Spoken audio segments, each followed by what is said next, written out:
أعوذ بالله من الشيطان الرجيم. بسم الله الرحمن الرحيم. قال الملأ الذين استكبروا من قومه لنخرجنك يا شعيب والذين آمنوا معك من قريتنا أو لتعودن في ملتنا. قال ولو كنا كارهين قد افترينا على الله كذبا إن عدنا في ملتكم بعد إذ نجانا الله منها وما يكون لنا أن نعود فيها إلا أن يشاء الله ربنا وسع ربنا كل شيء علما. على الله توكلنا ربنا افتح بيننا وبين قومنا بالحق وأنت خير الفاتحين. وقال الملأ الذين كفروا من قومه لئن اتبعتم شعيبا إنكم إذا لخاسرون. فأخذتهم الرجفة فأصبحوا في دارهم جاثمين. الذين كذبوا شعيبا كأن لم يغنوا فيها الذين كذبوا شعيبا كانوا هم الخاسرين. فتولى عنهم وقال يا قوم لقد أبلغتكم رسالات ربي ونصحت لكم فكيف آسى على قوم كافرين. وما أرسلنا في قرية من نبي إلا أخذنا أهلها بالبأساء والضراء لعلهم يضرعون. ثم بدلنا مكان السيئة الحسنة حتى عفوا وقالوا قد مس آباءنا الضراء والسراء فأخذناهم بغتة وهم لا يشعرون. ولو أن أهل القرى آمنوا واتقوا لفتحنا عليهم بركات من السماء والأرض ولكن كذبوا فأخذناهم بما كانوا يكسبون. أفأمن أهل القرى أن يأتيهم بأسنا بياتا وهم نائمون أو أمن أهل القرى أن يأتيهم بأسنا ضحى وهم يلعبون. أفأمنوا مكر الله فلا يأمن مكر الله إلا القوم الخاسرون. أولم يهد للذين يرثون الأرض من بعد أهلها أن لو نشاء أصبناهم بذنوبهم ونطبع على قلوبهم فهم لا يسمعون. تلك القرى نقص عليك من أنبائها ولقد جاءتهم رسلهم بالبينات فما كانوا ليؤمنوا بما كذبوا من قبل كذلك يطبع الله على قلوب الكافرين. وما وجدنا لأكثرهم من عهد وإن وجدنا أكثرهم لفاسقين. ثم بعثنا من بعدهم موسى بآياتنا إلى فرعون وملئه فظلموا بها فانظر كيف كان عاقبة المفسدين. وقال موسى يا فرعون إني رسول من رب العالمين حقيق على ألا أقول على الله إلا الحق قد جئتكم ببينة من ربكم فأرسل معي بني إسرائيل. قال إن كنت جئت بآية فأت بها إن كنت من الصادقين. فألقى عصاه فإذا هي ثعبان مبين ونزع يده فإذا هي بيضاء للناظرين. قال الملأ من قوم فرعون إن هذا لساحر عليم يريد أن يخرجكم من أرضكم فماذا تأمرون. قالوا أرجه وأخاه وأرسل في المدائن حاشرين يأتوك بكل ساحر عليم. وجاء السحرة فرعون قالوا إن لنا لأجرا إن كنا نحن الغالبين. قال نعم وإنكم لمن المقربين. قالوا يا موسى إما أن تلقي وإما أن نكون نحن الملقين. قال ألقوا فلما ألقوا سحروا أعين الناس واسترهبوهم وجاءوا بسحر عظيم. وأوحينا إلى موسى أن ألق عصاك فإذا هي تلقف ما يأفكون فوقع الحق وبطل ما كانوا يعملون. فغلبوا هنالك وانقلبوا صاغرين. وألقي السحرة ساجدين قالوا آمنا برب العالمين رب موسى وهارون. قال فرعون آمنتم به قبل أن آذن لكم إن هذا لمكر مكرتموه في المدينة لتخرجوا منها أهلها فسوف تعلمون. لو قطعن أيديكم وأرجلكم من خلاف ثم لأصلبنكم أجمعين. قالوا إنا إلى ربنا منقلبون. وما تنقم منا إلا أن آمنا بآيات ربنا لما جاءتنا ربنا أفرغ علينا صبرا وتوفنا مسلمين. وقال الملأ من قوم فرعون تذر موسى وقومه ليفسدوا في الأرض ويذرك وآلهتك. قال سنقتل أبناءهم ونستحيي نساءهم وإنا فوقهم قاهرون. قال موسى لقومه استعينوا بالله واصبروا إن الأرض لله يورثها من يشاء من عباده والعاقبة للمتقين. قالوا أوذينا من قبل أن تأتينا ومن بعد ما جئتنا. قال عسى ربكم أن يهلك عدوكم ويستخلفكم في الأرض فينظر كيف تعملون. ولقد أخذنا آل فرعون بالسنين ونقص من الثمرات لعلهم يذكرون. فإذا جاءتهم الحسنة قالوا لنا هذه وإن تصبهم سيئة يطيروا بموسى ومن معه ألا إنما طائرهم عند الله ولكن أكثرهم لا يعلمون. وقالوا مهما تأتنا به من آية لتسحرنا بها فما نحن لك بمؤمنين. فأرسلنا عليهم الطوفان والجراد والقمل والضفادع والدم آيات مفصلات فاستكبروا وكانوا قوما مجرمين. ولما وقع عليهم الرجز قالوا يا موسى ادع لنا ربك بما عهد عندك لئن كشفت عنا الرجز لنؤمنن لك ولنرسلن معك بني إسرائيل.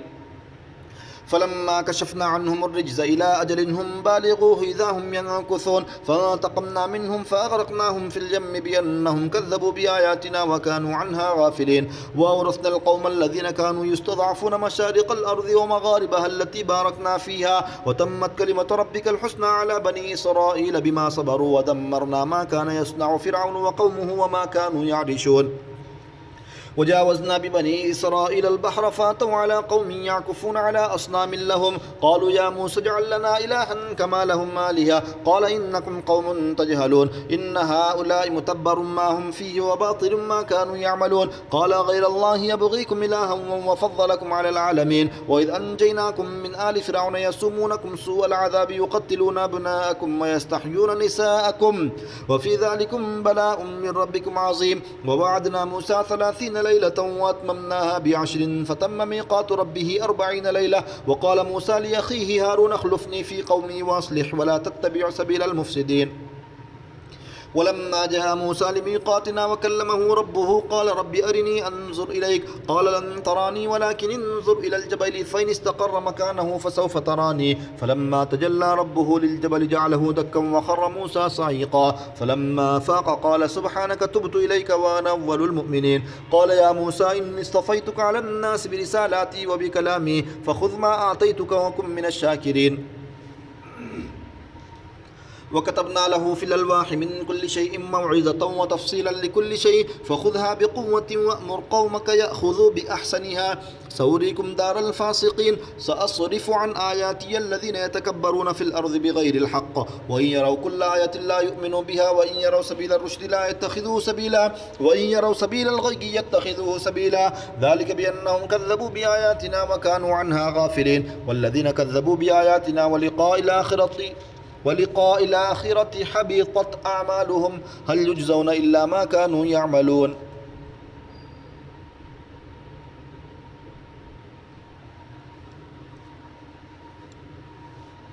واتخذ قوم موسى من بعده من حليهم عجلا جسدا له خوار ألم يروا أنه لا يكلمهم ولا يهديهم سبيلا اتخذوه وكانوا ظالمين ولما سقط في أيديهم ورأوا أنهم قد ضلوا قالوا لئن لم يرحمنا ربنا ويغفر لنا لنكونن من الخاسرين ولما رجع موسى إلى قومه غضبان أسفا قال بئس ما خلفتموني من بعدي عجلتم أمر ربكم وألقى الألواح وأخذ برأس أخيه يجره إليه قال ابن أم إن القوم استضعفوا وكادوا يقتلونني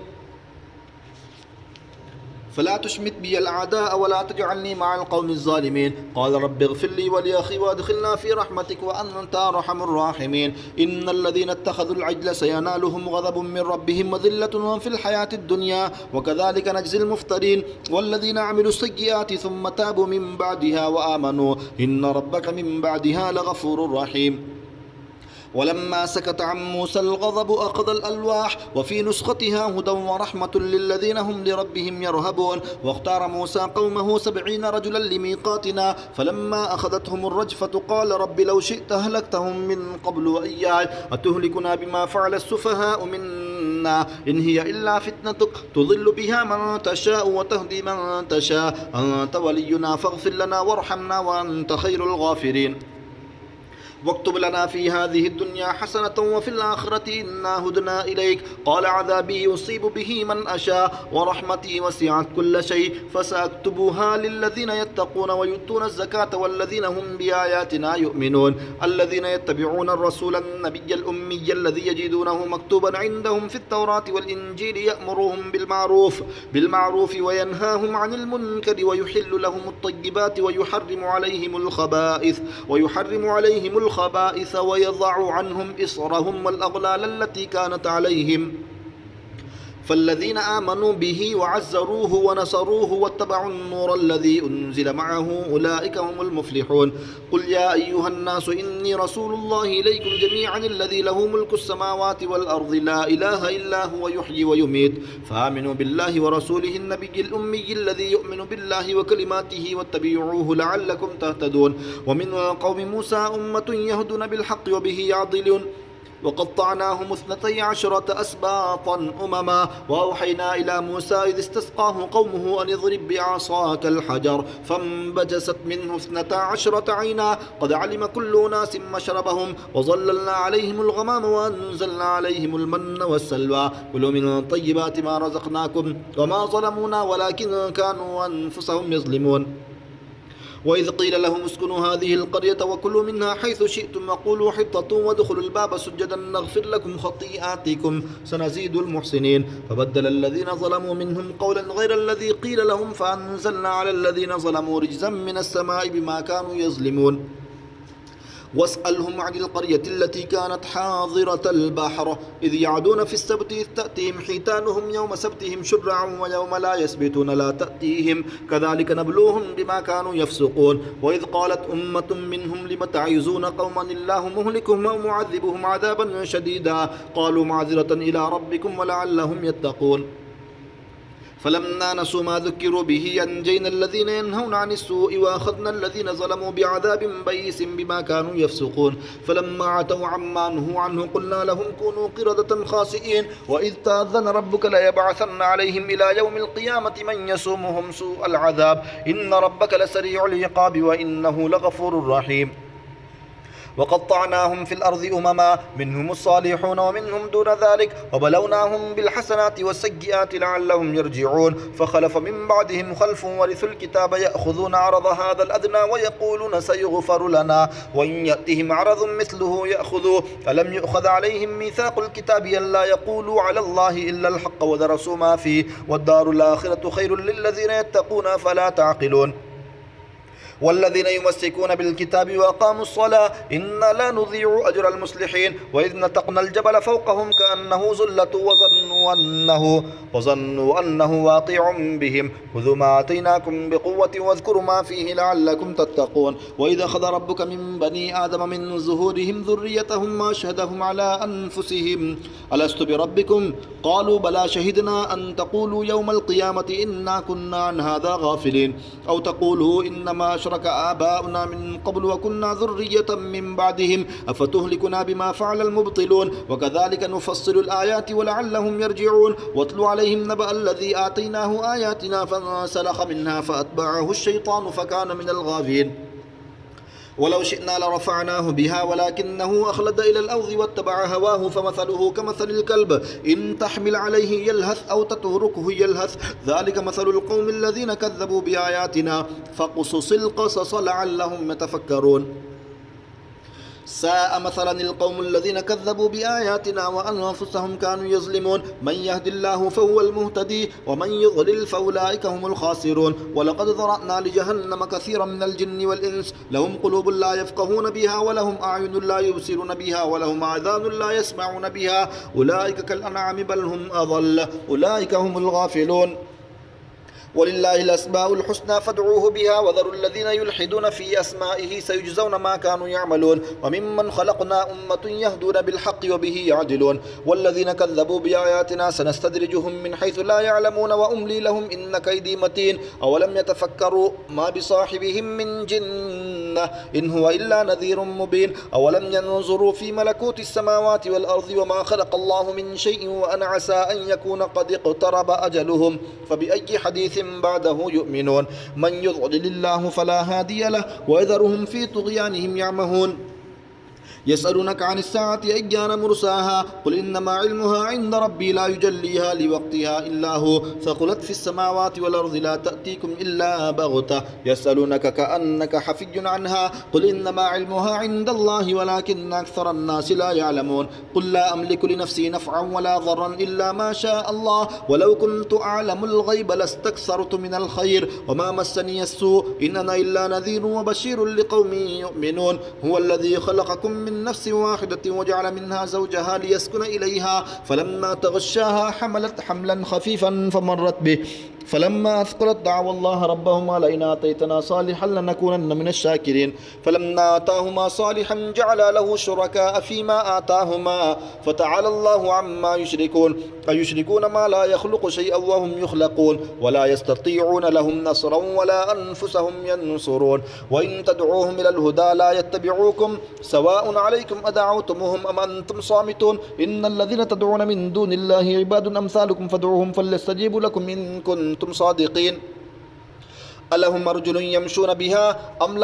أم لهم أيدي يبطشون بها أم لهم أعين يبصرون بها أم لهم آذان يسمعون بها قل ادعوا شركاءكم ثم كيدوني فلا تنظرون إن وليي الله الذي نزل الكتاب وهو يتولى الصالحين والذين تدعون من دونه لا يستطيعون نصركم ولا أنفسهم ينصرون وإن تدعوهم إلى الهدى لا يسمعون وتراهم ينظرون إليك وهم لا يبصرون خذ العفو وأمر بالعرف وأعرض عن الجاهلين وإما ينزغنك من الشيطان نزغ فاستعذ بالله إنه سميع عليم إن الذين اتقوا إذا مسهم طائف من الشيطان تذكروا فإذا هم مبصرون وإخوانهم يمدونهم في الغي ثم لا يخسرون وإذا لم تأتهم بآية قالوا لولا اجتبيتها قل إنما أتبع ما يوحى إلي من ربي هذا بصائر من ربكم وهدى ورحمة لقوم يؤمنون وإذا قرئ القرآن فاستمعوا له وأنصتوا لعلكم ترحمون واذكر ربك في نفسك تضرعا وخيفة ودون الجهر من القول بالغدو والآصال ولا تكن من الغافلين إن الذين عند ربك لا يستكبرون عن عبادته ويسبحونه وله يسجدون سجدة تلاوة الله أكبر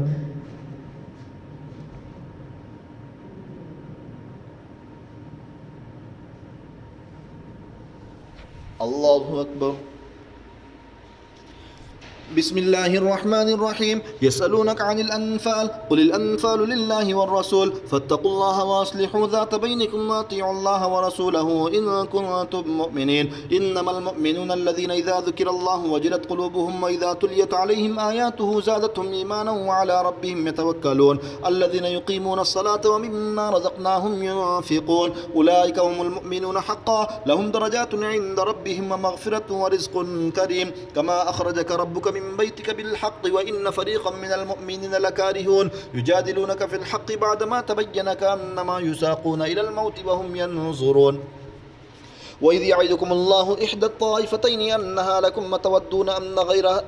أن غير ذات الشوكة تكون لكم ويريد الله أن يحق الحق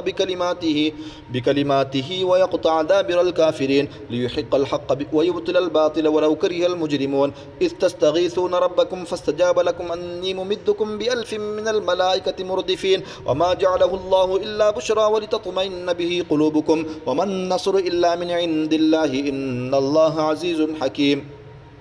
إذ يغشيكم النعاس أمنة منه وينزل عليكم من السماء ماء ليطهركم به ويذهب عنكم رجز الشيطان وليربط على قلوبكم ويثبت به الأقدام إذ يوحي ربك إلى الملائكة أني معكم فثبتوا الذين آمنوا سألقي في قلوب الذين كفروا الرعب فاضربوا فوق الأعناق واضربوا منهم كل بنان ذلك بأنهم شاقوا الله ورسوله ومن يشاقق الله ورسوله فإن الله شديد العقاب ذلكم فذوقوه وأن للكافرين عذاب النار يا أيها الذين آمنوا إذا لقيتم الذين كفروا زحفا فلا تولوهم الأدبار ومن يولهم يومئذ دبره إلا متحرفا لقتال أو متحجزا إلى فئة فقد باء بغضب من الله ومأواه جهنم وبئس المصير فلم تقتلوهم ولكن الله قتلهم وما رميت إذ رميت ولكن الله رمى وليبلي المؤمنين منه بلاء حسنا إن الله سميع عليم ذلكم وأن الله موهن كيد الكافرين إن تستفتحوا فقد جاءكم الفتح وإن تنتهوا فهو خير لكم وإن تعودوا نعد ولن تغني عنكم فئتكم شيئا ولو كثرت وأن الله مع المؤمنين يا أيها الذين آمنوا اطيعوا الله ورسوله ولا تولوا عنه وأنتم تسمعون ولا تكونوا كالذين قالوا سمعنا وهم لا يسمعون إن شر الدواب عند الله الصم البكم الذين لا يعقلون ولو علم الله فيهم خيرا لأسمعهم ولو أسمعهم لتولوا وهم معرضون يا أيها الذين آمنوا استجيبوا لله وللرسول إذا دعاكم لما يحييكم واعلموا أن الله يحول بين المرء وقلبه وأنه إليه تحشرون واتقوا فتنة لا تصيبن الذين ظلموا منكم خاصة واعلموا أن الله شديد العقاب واذكروا إذ أنتم قليل مستضعفون في الأرض تخافون أن يتخطفكم الناس فآواكم وأيدكم بنصره ورزقكم من الطيبات لعلكم تشكرون يا أيها الذين آمنوا لا تخونوا الله والرسول وتخونوا أماناتكم وأنتم تعلمون واعلموا أنما أموالكم وأولادكم فتنة وأن الله عنده أجر عظيم. يا أيها الذين آمنوا إن تتقوا الله يجعل لكم فرقانا ويكفر عنكم سيئاتكم ويغفر لكم والله ذو الفضل العظيم.